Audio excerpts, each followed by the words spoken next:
नमस्कार मित्रांनो, लग्नाची बेडी येणाऱ्या काही भागामध्ये असे होणार की सिंधू ही मधूचे सर्व प्लॅन हे फ्लॉप करत असते।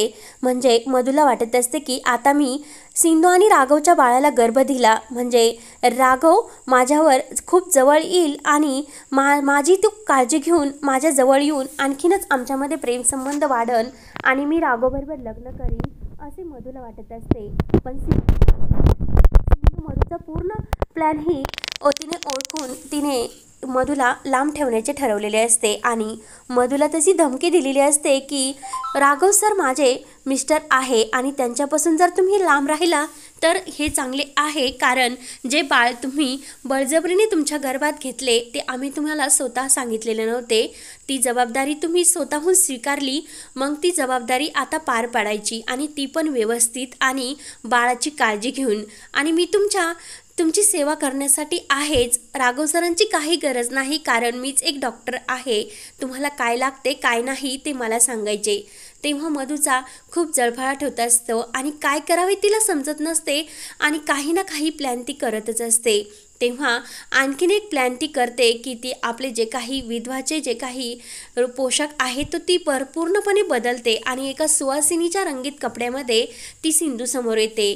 सिंधू म्हणते की मधुताई तुम्हाला जे वाटेल ते करा, फक्त बाळासाठी तुम्ही आनंदी राहा। तर मधू म्हणत असते की माझ्या पोटात सुद्धा बाळ आहे आणि ते बाळ तुझे आहे किंवा राघवचे असो, पण ते बाळ आता सध्या माझ्या पोटात वाढते, त्यामुळे त्या बाळाला जर मला आनंदात वाढवायचे असेल तर मी असा पोशाख घालू शकत नाही।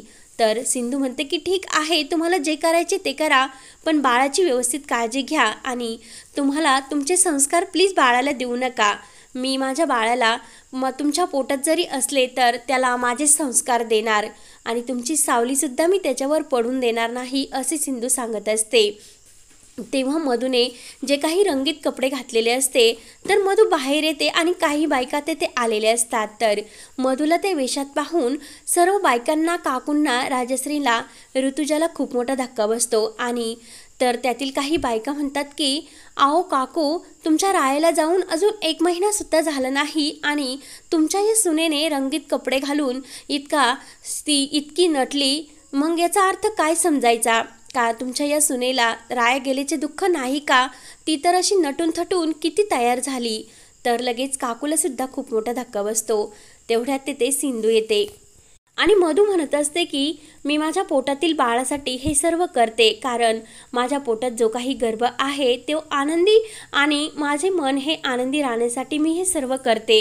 मी जर नाराज राहिले तर माझे सर्व संस्कार त्या बाळावर नाराजच होतील, त्यामुळे मी त्या बाळाला आनंदी ठेवण्यासाठी हे सर्व करते। तर त्यातील काही बायका म्हणतात की म्हणजे तुमचा राया जाण्याअगोदर मधूला दिवस गेले होते का? काकू म्हणते की नाही, पण रेश्माच्या पोटात काही राहत नसते। रेश्मा लगेच म्हणते की आओ, ते राघव सर आणि सिंधू वहिनी यांचे बाळ आहे।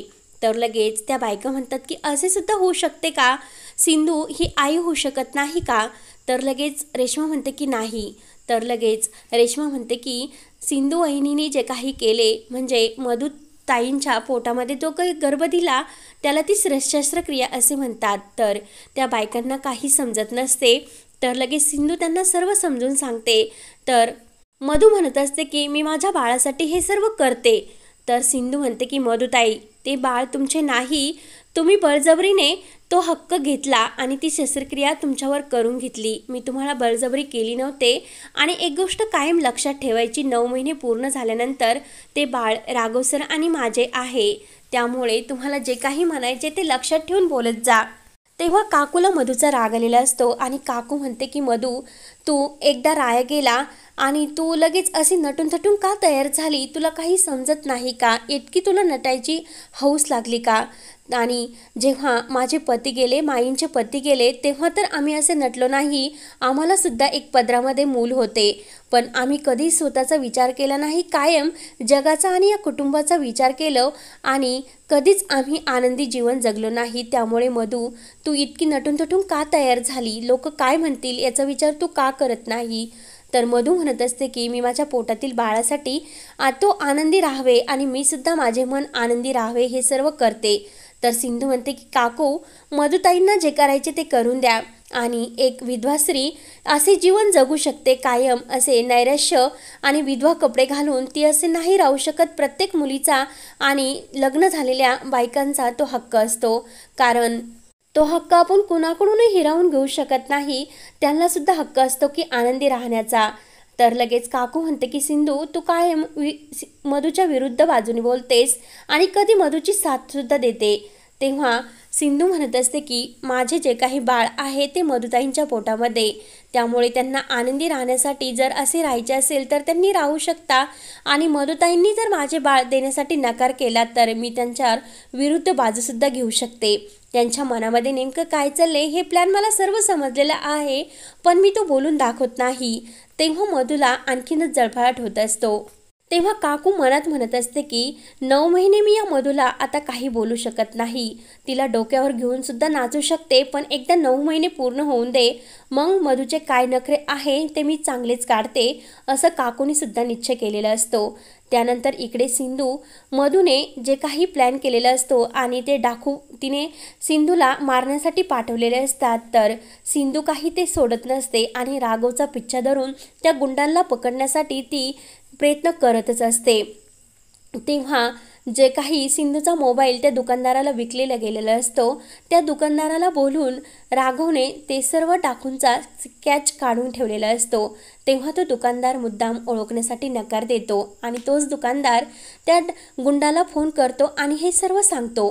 तेव्हा तो गुंड लगेच मधूला फोन करतो आणि तुम्ही मॅडम अगोदर आम्हाला असे सांगायला पाहिजे होते की ज्या काही बाईचा मोबाईल आणि पर्स चोरायची आणि तिला मारायचे ती एका पोलीस ऑफिसरची बायको आहे, तर आम्ही हे काम केलेच नसते आणि जर आम्ही यात गुंतलो तर आम्ही तुम्हाला सोडणार नाही, अशी धमकी तो मधूला देतो. तेव्हा मधूचे तर 12 वाजलेले असते आणि सिंधूला नेमकं आता काय करायचे आणि सिंधूच्या प्लॅनपासून कसे मुक्त व्हायचे याचा ती विचार करत असते आणि तिला आणखीनच टेन्शन येत असते की आता कसे हे सर्व स्टॉप करायचे. तर पुढे आता मधू काय निर्णय घेणार आणि सिंधू मधूचा निर्णय कसा हाणून पाडणार हे पाहण्यासाठी आपल्या चॅनलला नक्की सबस्क्राईब करा. धन्यवाद.